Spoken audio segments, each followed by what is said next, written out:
Welcome to my Life is Strange trailer analysis of episode 5. There are hella spoilers ahead for the latest episodes and some sneak previews of episode 5, so decide on yourself if you wanna watch it. In my analysis, the focus will be on the new scenes and Mac's voiceovers, so don't be confused if anything is missing. The first thing that's new are the scenes that have been in the 6th teaser trailer too. We can see Max in the darkroom getting nervous while she's being photographed by Jefferson. There's one thing that strikes me every time when watching the trailer. I already discussed about it with some people in the comment section of the last teaser, and many of them pretend that Max says, "What? Where? Is it the darkroom?" But what I understand is Warren at the beginning. She mumbles a lot, so we can't really know, and we don't get any other hints if Warren is involved. To me it would be a shock, so maybe that could be another twist or not could have prepared for us. I think it sounds very similar when you compare this scene and the one in which Max is actually saying Warren. What? Warren? But that's just an assumption because there's no proof.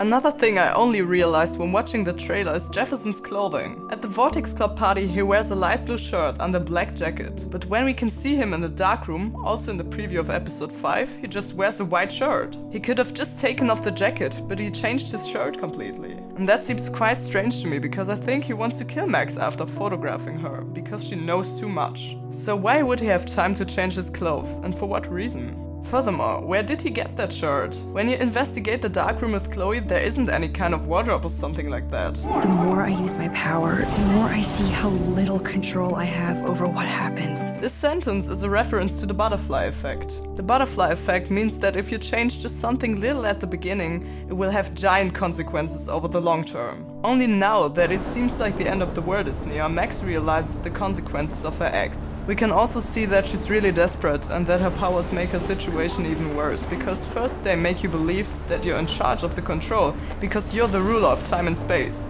But later on you realize that you aren't aware of the consequences and change some kind of destiny that was given before, like it is said in the I don't think I'll ever know how much destiny I'm changing. She doesn't know what to do in her desperation, but she seems to grow to her full strength because afterwards she sounds really determined to make it right again. That is what Hannah Tell, the voice actor of Max, said in an interview. She's operating from a place of strength, power and self-trust. Max's development to a strong character who can maybe save herself out of the situation and also Arcadia Bay is underlined by the background music. The music gets suspenseful, driving and hopeful, so we can be sure that there will be at least one good ending, if not more. Moreover, we get to know Max's presumption concerning the cause of the tornado.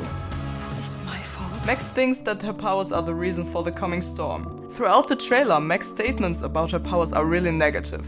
That's why I assume that she will lose them afterwards if she manages to prevent the storm from destroying Arcadia Bay, because she doesn't want them anymore, and because her task will be completed. She is severe about the things that happened because of her powers, and calls it her fault. That's why another scenario I could imagine is that Max kills herself in the tornado, so that nobody has to suffer under her power anymore, and to stop the storm. That would be totally tragic, but it could be a possibility when thinking about the comments she makes about her powers and what she did to the people surrounding her. This theory is underlined by her sad face looking towards the tornado. At the end she says, I just wish I could trust my powers. If she can't at last, maybe it will be the only possibility to sacrifice herself. Now to the missing 2 new scenes. We see Max in a plane that says Pac West Airlines on it. When googling this, we can find one airline that is also called WestPac. But it gives us no clue about which exact destination Max could be flying to, because San Francisco and Seattle are both possible destinations you can arrive with this airline, which are the most considerable choices for Max to fly to. For me, there are 2 possibilities. The precondition for both of them is that Max traveled to the past through a photo and changed something that made her be in that plane in the present. So it could be a flight from Arcadia Bay to Seattle, the town she lived the last years. But maybe she's also currently flying to San Francisco, as the winner of the Everyday Heroes contest. Let me explain why the last option is more realistic. In the trailer we see Max in the moment when she takes the photo for the contest. She must have traveled to this point through a photo, as I seem to be right with my last theory. In the normal order of events, she sheds her photo in the bathroom and doesn't submit anything to the contest. But now that she traveled back, she could submit this photo and win the contest to be in the plane in the present. We can clearly see that she must have traveled back to this moment, because we can see her nose bleeding as always when she often travels time in a row. These were all of my thoughts when watching the trailer. We will find out tomorrow, but it was pretty exciting for me to take a look at all of the details. Maybe I will make a German reactions video to episode 5 when it is published. So, thanks for watching and leave a comment below. Bye!